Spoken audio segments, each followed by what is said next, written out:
E aí, galera da segunda série, tudo bem com vocês? Professora Juliana aqui para mais uma videoaula de Matemática 1. E hoje, galera, nós vamos dar continuidade ao nosso assunto de probabilidade. Estamos no nosso módulo 21, que fala sobre probabilidade condicional, ok? Durante esse módulo aí, nós vamos ver alguns conceitos.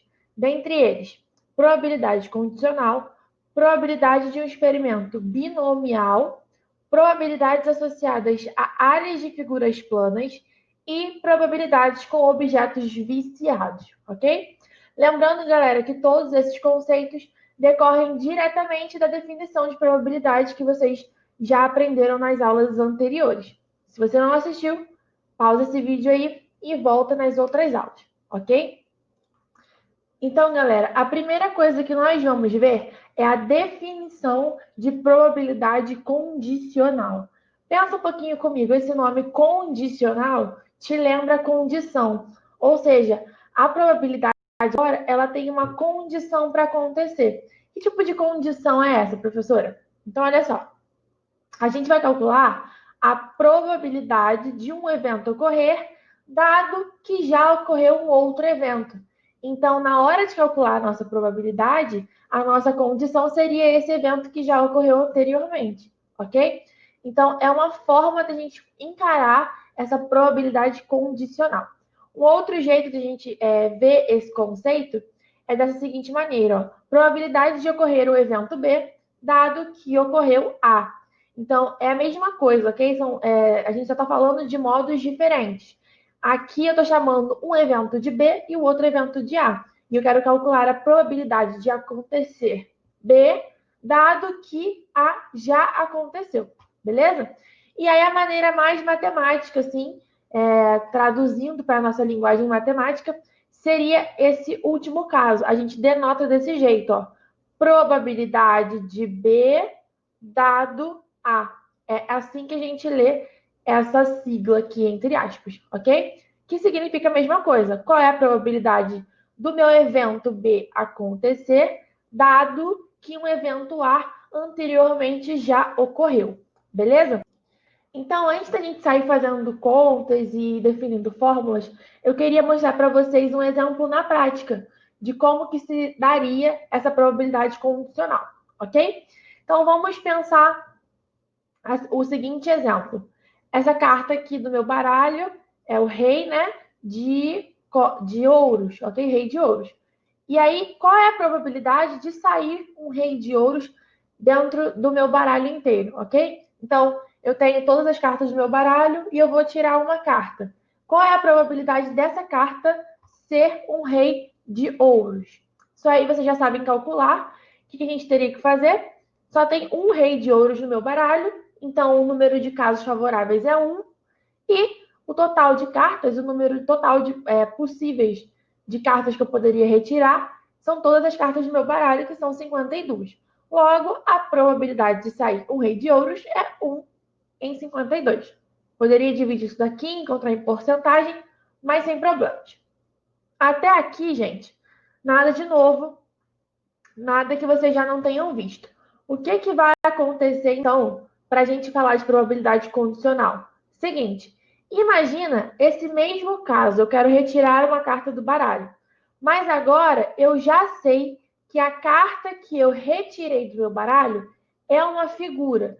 Não importa qual delas, tá vendo? A gente tem várias figuras no baralho. Eu coloquei aqui algumas cartas possíveis que eu poderia ter retirado. Então, a minha condição é que a carta que eu retirei é uma figura. Eu já tenho certeza que ela é uma figura. Eu não tenho como retirar, por exemplo, o 2 de ouros, porque o 2 é um numeral, não é uma figura. Eu não tenho como retirar, por exemplo, o 10, porque o 10 é um numeral, não é uma figura.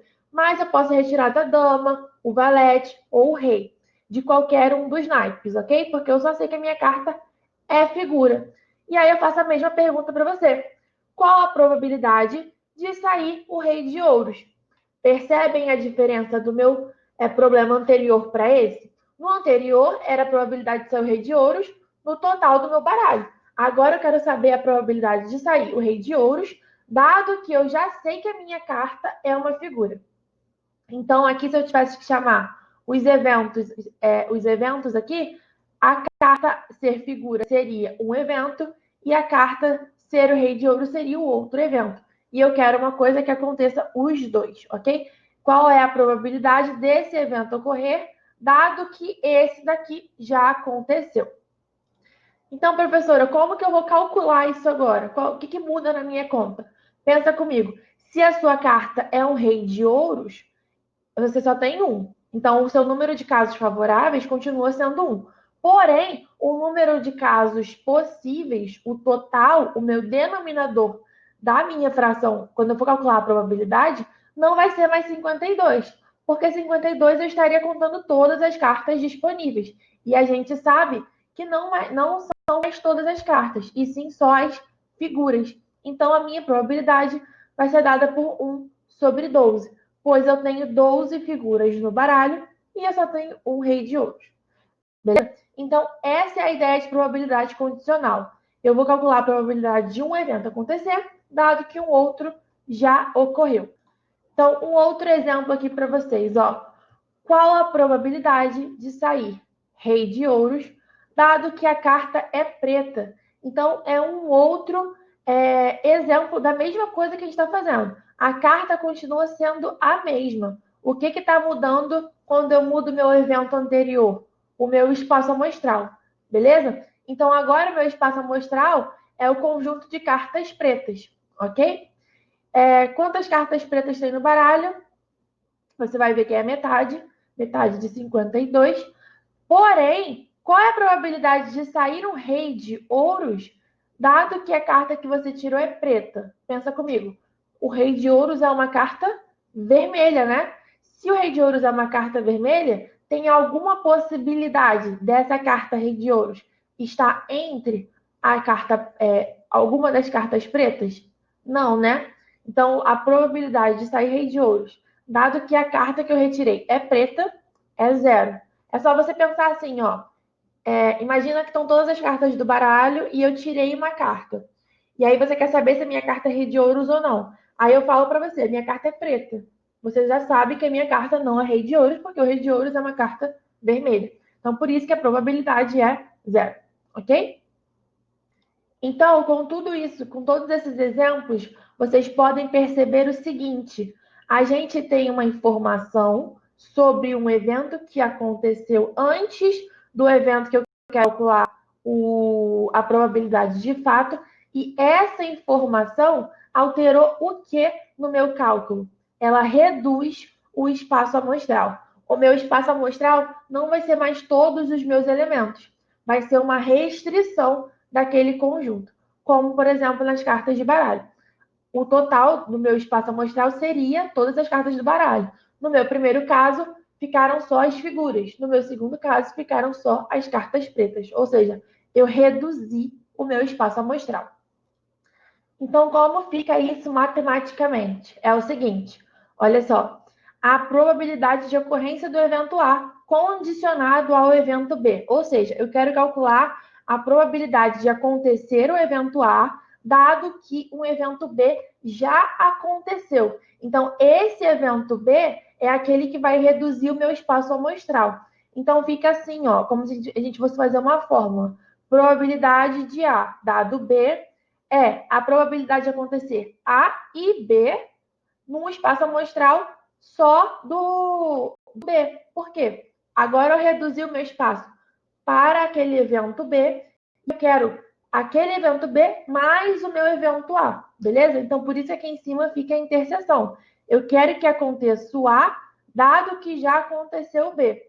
E o meu total de coisas possíveis passa a ser o meu evento que foi anterior, que foi o B, ok? Então, B é o meu novo espaço amostral. E só para ficar mais claro, assim, visualmente, se a gente fosse olhar no diagrama, ficaria dessa forma. A probabilidade de acontecer o evento A e B seria esse verdinho aqui no meio, porque é a interseção entre os dois eventos, ok?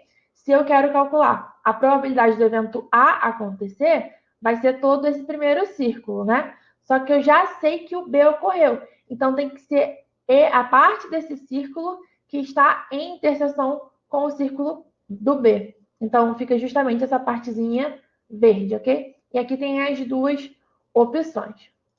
Então, vamos ver mais um exemplo aí de probabilidade condicional. Duas cartas são selecionadas em sequência de um baralho padrão. Encontre a probabilidade de que a segunda carta seja uma dama, dado que a primeira carta é um rei. Assuma que o rei não é reintegrado ao baralho, ou seja, você tem o baralho padrão e você retirou uma carta, ok? Essa carta é um rei. E aí você quer calcular a probabilidade de quando você retirar a segunda carta ser uma dama. De forma que, quando você tirou a primeira carta, ela não voltou para o bolo do baralho. Ela ficou separada, ok? Então, como que a gente vai calcular isso? Seguinte, eu vou chamar o evento, a primeira carta ser tirada rei. E B, a segunda ser dama, ok? Então, qual é a probabilidade da primeira carta ser retirada ser rei? Como que eu calculo isso? A probabilidade de acontecer o meu evento A e o meu evento B vai ser a probabilidade de A e a probabilidade de B, dado que A aconteceu. Entenderam a ideia agora? De novo, a probabilidade de eu tirar a primeira carta rei e a segunda carta dama é a mesma coisa que eu calcular o quê? A probabilidade da primeira ser rei e a probabilidade da segunda ser dama, dado que a primeira foi rei. Então, isso daqui, ó, a gente tem que sempre colocar, porque isso aqui influencia no meu espaço amostral. Lembra? A gente vai reduzir o espaço amostral. Então, qual é a probabilidade da minha primeira carta retirada do meu baralho ser rei? 4, porque eu tenho 4 reis no meu baralho, cada um de um naipe. 4 e 52. E qual é a probabilidade de eu tirar uma dama, dado que já foi retirado um rei? Então, isso aqui é importante, porque se eu já retirei o rei, o meu baralho não tem mais 52 cartas, ele tem 51. Então, aqui houve a redução do meu espaço amostral e eu tenho 4 damas disponíveis, ok? E aí é só fazer essa continha. 4 vezes 4, 16. 52 vezes 51, 2.652. Isso dá aproximadamente 0,6%, ok? Nosso segundo exemplo aí. Numa caixa contendo 4 bolas vermelhas e 6 bolas brancas, retiram-se sucessivamente e sem reposição 2 bolas dessa urna. Determine a probabilidade de ambas serem vermelhas. Então, eu vou chamar novamente o meu evento A primeira bola é vermelha, meu evento B, a segunda bola é vermelha também. E aí a gente vai calcular a probabilidade de novo. Qual é a probabilidade da primeira bola ser vermelha e da segunda bola ser vermelha? É calcular a probabilidade da primeira ser vermelha e a segunda ser vermelha, dado que a primeira foi vermelha também, ok? Isso aqui é muito importante vocês entenderem, ok? Qual é a probabilidade da primeira bola ser vermelha? Bom, eu tenho 4 bolas disponíveis, num total de 10, então 4 sobre 10. Qual é a probabilidade da segunda bola ser vermelha, dado que a primeira foi vermelha? Então, percebem o que isso daqui muda? Se fosse só probabilidade do B acontecer, probabilidade da segunda bola ser vermelha, seria 3, 4 em 10. A probabilidade de você tirar uma bola vermelha é 4 em 10. Mas eu quero saber a probabilidade da bola ser vermelha, dado que já houve a retirada de uma bola vermelha. Entende? Então, como que isso daqui influencia na minha probabilidade? Então, se já saiu uma bola vermelha, eu não tenho mais 4, eu tenho 3. E se eu já tirei uma bola, independente de qual cor for, eu não tenho mais 10, no total eu tenho 9, então fica 3 nonos, ok? Então, 4 vezes 3 dá 12 e 10 vezes 9 dá 90. Se você simplificar, você vai encontrar 2 sobre 15 avos. Então, agora nós vamos ver a probabilidade de um experimento binomial. O próprio nome já te dá uma ideia do que isso significa. Normalmente você vai pensar no binômio de Newton, alguma coisa do tipo, mas é mais simples, ok? Nesse caso aqui. Experimento binomial é aquele que se divide em apenas 2 possibilidades para cada evento e se caracteriza pela repetição sucessiva de eventos independentes. O que isso quer dizer?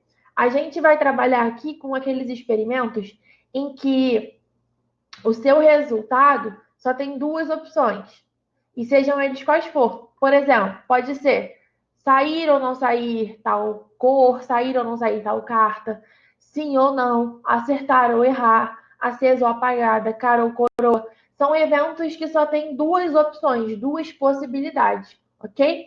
E a gente vai sempre fazer uma repetição sucessiva de decisões. Então, por exemplo, jogar uma moeda 5 vezes. Cada jogada dessa só tem duas possibilidades, cara ou coroa.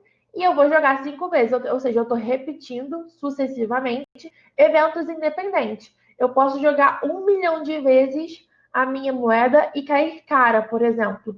Na minha vez, 1 milhão e um, nada interessa o que caiu antes. Pode cair cara ou coroa, meio a meio. Beleza? Então, esse é o tipo de experimento binomial. Então, a gente vai ver aqui agora o seguinte: a gente vai definir, então, dois conceitos. Probabilidade de sucesso, que eu vou chamar de PS, e probabilidade de fracasso, PF. Por quê? Como a gente vai sempre dividir em duas possibilidades, normalmente uma vai ser de sucesso e uma vai ser de fracasso. Porque essa de sucesso não necessariamente é ganhar algo, ok? Essa ideia de colocar sucesso é a probabilidade de acontecer aquilo que eu quero, beleza? Então, por isso que é de sucesso. E a probabilidade de fracasso, P de F. Como a gente sabe, probabilidade sempre varia de 0 a 1, ok? Cuidado com isso daí. Probabilidade é sempre um valor de 0 a 1. Então, se eu somar essas minhas duas probabilidades, qual é a probabilidade de você ter sucesso em alguma coisa, mais a probabilidade de você ter fracasso em alguma coisa? É 100%, né? É tudo. Você está englobando todas as possibilidades possíveis. Logo, a gente tem essa relação, probabilidade de sucesso mais probabilidade de fracasso é sempre igual a 1. Então, vamos ver um exemplo para ficar um pouquinho mais claro. Em uma competição de tiro ao alvo, de arco e flecha, um atirador atira 8 vezes. Qual é a probabilidade dele acertar 6 vezes o alvo?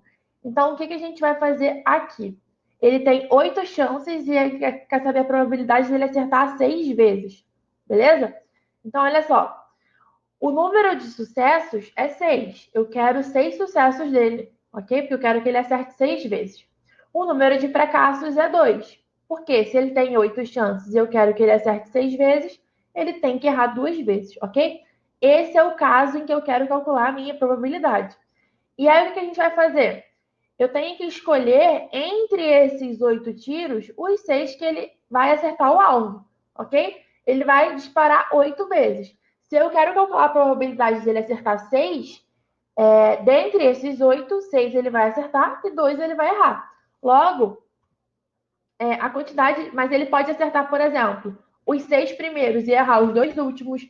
Ele pode errar os 2 primeiros e acertar os 2 últimos. Ou ele pode acertar, errar e acertar o restante. Enfim, tem várias possibilidades dele acertar 6 tiros, ok? Então, quantas possibilidades são essas? Aí cai naquela questão que a gente já conversou bastante algumas aulas atrás, que é de análise combinatória, ok? Não vou entrar nesse mérito nessa aula aqui, mas como a gente está falando de uma escolha com que a ordem não importa, então vai ser uma combinação de 8 elementos tomados 6 a 6. E a gente tem que calcular a probabilidade de sucesso dele. Se ele desse aqui na questão para gente qual é a probabilidade dele acertar o alvo, a gente colocaria aqui como esse probabilidade de sucesso. E a mesma coisa com a probabilidade de fracasso. Como ele não dá esses valores, a gente deixa assim mesmo. Só queria dar uma ideia para vocês de como pode vir uma questão. Aí, nesse caso, a gente teria que juntar tudo isso. Escolher entre esses 8 os 6 que ele vai acertar e utilizar a probabilidade de sucesso para esses 6 e a probabilidade de fracasso para os 2 que ele vai ter que errar. Então, fica aí uma conta desse tipo aqui, ó. A combinação de 8 escolhe 6. Probabilidade de sucesso elevado a 6, porque vai ser ela multiplicada por ela mesma 6 vezes. E a probabilidade de fracasso elevada a 2, porque vai ser ela multiplicada por ela mesma 2 vezes. Agora nós vamos ver sobre probabilidades associadas a áreas de figuras planas. Em algumas situações não tão convencionais, a probabilidade de ocorrência de um evento será proporcional à área de uma determinada figura, ok? Então, vamos dar uma olhada aqui em um exemplo. Olha só. A figura a seguir representa uma parede quadrada na qual estão pintados discos de raio R. Se uma bola é lançada totalmente ao acaso contra a parede, qual é a probabilidade de ela não tocar nos discos? Então, a gente tem aqui essa parede, ó, essa quadrada aqui, que tem esses 4 discos que ele disse que tem raio R, ok? E aí ele falou que uma bola vai ser lançada totalmente ao acaso aqui em direção a essa parede e ele quer saber a probabilidade dela não tocar em nenhum desses 4 discos, beleza? Então, esse é um caso em que, como a bola é atirada de modo completamente aleatório, suas chances de acertar em algum dos discos serão maiores à medida que a área ocupada por eles for maior, concorda? Imagina o seguinte, se essas 4 bolas aqui fossem pequenininhas, a probabilidade dele acertar esses discos seria muito pequena. Se elas forem muito grandes, como por exemplo essa imagem aqui, a probabilidade dele acertar elas será muito maior. Então, a probabilidade depende da área da sua figura. Então, quanto maior for a área da figura, maior vai ser a probabilidade dele acertar um dos discos. Concordam? Então, por isso, a probabilidade dele acertar um dos discos é a área dos discos dividido pela área total. Quanto maior for essa área aqui em cima, no meu numerador, maior vai ser a minha resposta, ok? Então, é o seguinte. Nós vamos ter que calcular a área do disco, né? Qual é a área desses discos? Se o disco tem raio R, a área de um desses discos é πr ao quadrado. Como eu tenho 4 discos, fica 4πr ao quadrado. E a área da minha parede, a área desse quadrado todo aqui, ó. Ele disse que a parede é quadrada, ok? A gente vai fazer o seguinte. Se aqui tem tamanho R, aqui tem tamanho R, aqui então o lado do meu quadrado vai ser 4R, concordam? Ó, 2 diâmetros da minha circunferência. Se a minha circunferência tem raio R, tem diâmetro 2R. Como eu tenho 2 diâmetros, vai ser 4R, a distância de um lado até o outro. Como é um quadrado, a área do meu quadrado é só fazer lado ao quadrado. Se o lado é 4R, 4R ao quadrado fica 16R ao quadrado. Beleza? E aí é só fazer a nossa probabilidade. A probabilidade vai ser a área dos discos, que é 4πr ao quadrado, dividido pela área total, que é 16r ao quadrado. A gente pode cortar esse r ao quadrado com esse r ao quadrado, pode cortar esse 4 com esse 16 e ficamos com probabilidade igual a π sobre 4. Se você fizer essa continha, você vai encontrar que a probabilidade é aproximadamente 78,5%. Só toma cuidado porque a gente está encontrando a probabilidade de você acertar um dos discos. E ele quer a probabilidade de você não tocar em nenhum dos discos. Então, basicamente, vocês podem utilizar aquela ideia de probabilidade binomial também, ok? Ou ela acerta ou não acerta o disco. Tem 2 possibilidades. Então, essa aqui é a minha probabilidade de sucesso. É a probabilidade de eu acertar o meu disco. A minha probabilidade de fracasso, que seria o que eu quero calcular, a probabilidade de não tocar o disco. Enfim, você pode trocar também o que é fracasso e o que é sucesso. Enfim, seria a soma dos dois, né? Então, para eu calcular a probabilidade de eu não acertar, eu faço 100% menos esse 78,5, ok? Se a probabilidade de acertar é isso, a de não acertar é 100% menos isso. E aí a gente encontra 21,5%, aproximadamente. E por último, galera, nós vamos ver a probabilidade com objetos viciados, ok? Existem objetos viciados onde cada resultado possui diferente probabilidade de ocorrência. O que isso significa? Normalmente, nós estamos acostumados a calcular a probabilidade de eventos que têm a mesma chance de ocorrer os resultados. Por exemplo, naqueles meus exemplos das cartas, quando eu tenho um baralho padrão, a chance de eu tirar qualquer uma das cartas é 1,52. É igual para qualquer uma das cartas. Agora, quando a gente está tratando com objetos viciados, a chance de você tirar uma carta, por exemplo, teria mais chance de você tirar uma do que outra, beleza? Ou, por exemplo, uma coisa que vocês devem ter ouvido falar já são os dados. Então, um exemplo aqui para a gente fechar a nossa aula, olha só. Ao lançar um dado muitas vezes, uma pessoa percebeu que a face 6 saía com o dobro de frequência da face 1 e que as outras faces saíam com a frequência esperada em um dado não viciado. Qual é a frequência da face 1, ok? Então, qual a probabilidade de sair a face 1? Essa é a pergunta. Então, o que a gente vai fazer? A gente tem duas informações aqui no nosso enunciado. A primeira é que a probabilidade da face 6 sair é o dobro da probabilidade da face 1 sair, ok? Então, eu anotei isso aqui, que é importante para a gente.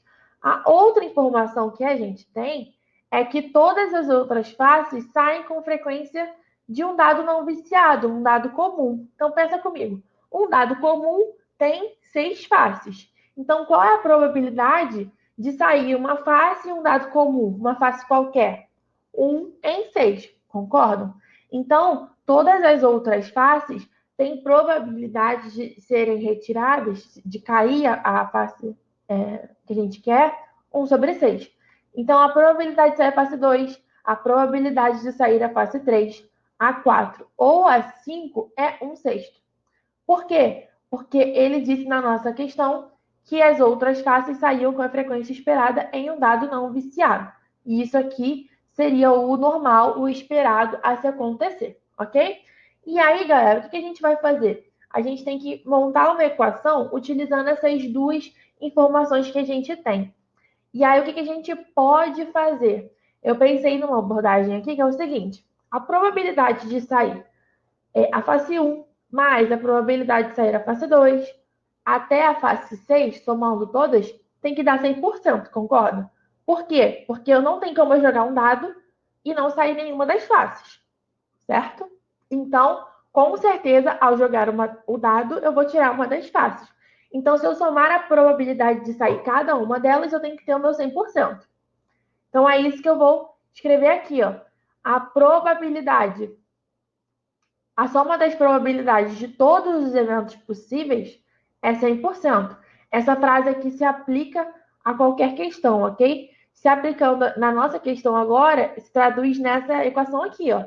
A probabilidade de sair a face 1, mais a probabilidade de sair a face 2, mais a face 3, 4, 5 e 6 tem que ser 1, que é o meu 100%. 100% é 100 sobre 100, que é 1, ok? E aí, o que a gente vai fazer com essa equação? A gente vai substituir essas duas informações que a gente tinha aqui, ó. Como a gente quer descobrir a probabilidade de sair a face 1, eu não vou mexer nela, vou deixar ela quietinha. Mas a probabilidade da face 2, 3, 4 e 5, eu sei quanto vale, 1 sexto. Então, eu vou substituir esse e esse caras por 1 sexto, beleza? E por último aqui, ó, probabilidade de sair a face 6, eu não sei quanto vale, mas eu sei que é 2 vezes a face 1. Então, eu vou substituir. Tá vendo, ó?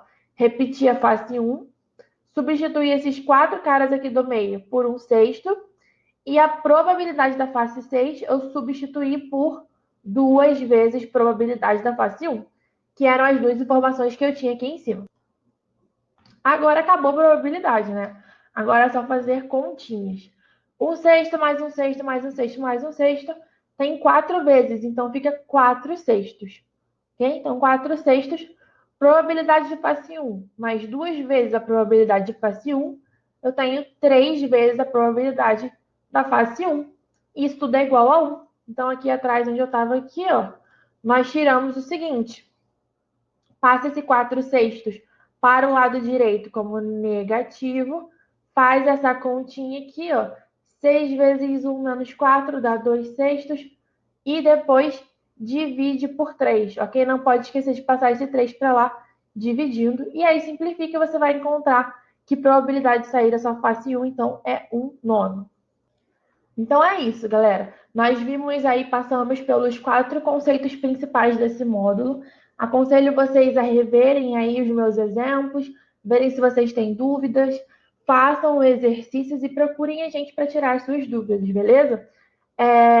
Espero que tenha ficado claro. Nos encontramos na próxima aula. Até logo. Tchauzinho para vocês.